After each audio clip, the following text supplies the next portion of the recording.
Recently, we played the entire Mega Man Battle Network series, and I just kind of want to say my quick thoughts on it real quick before I forget all about them and have to do it again. But real quick, just want to say what I think about each game. Battle Network 1 may be a little bare on features compared to its sequels, but it's still a fun time. Although the internet is not quite as interesting since a lot of things kind of look the same, and some of the scenarios are actually pretty hard. But it's the first game, they were trying out a new formula, and I think it worked out.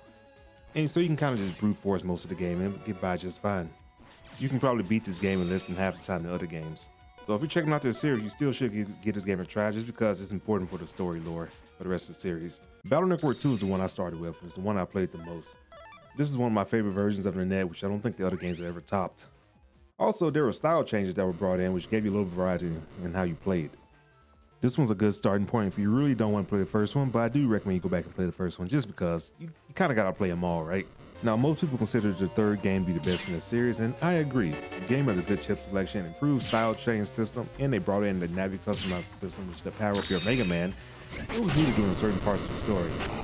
I haven't done it yet, but I think this game has like the most post-game content of all the games, so it's worth checking out. Mega Man Battle Network 4 is not a bad game, but it is clearly the weakest in the series. Just a bunch of stuff that kind of just added together, kind of distracts from everything. Kind of story is kind of disjointed because it's randomized, so each time you play, you get a new scenario, which doesn't really connect with each other during the tournament arc, which is kind of weird.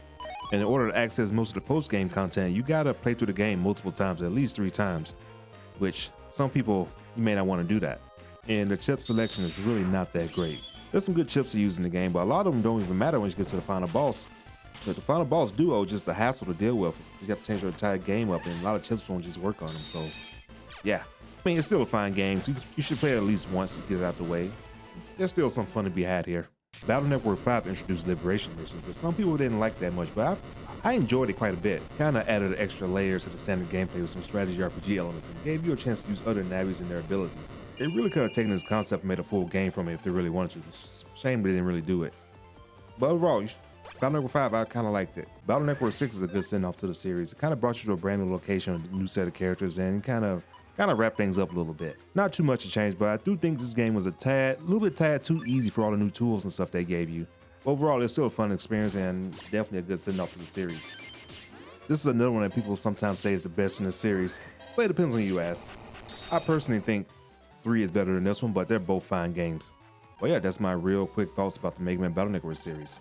Kind of wish they would have kept this series going one way or another in different forms. They got the Star Force series, but it's not really the same. It's kind of different, not really what people wanted, but it's fine. But the Mega Man Battle Network series, a lot of people grew up that. They were pumping out those games like crazy. They could have done a little bit more with it, don't you think? Maybe, just maybe one day Capcom will revisit the series or something. Who knows? Probably not, though.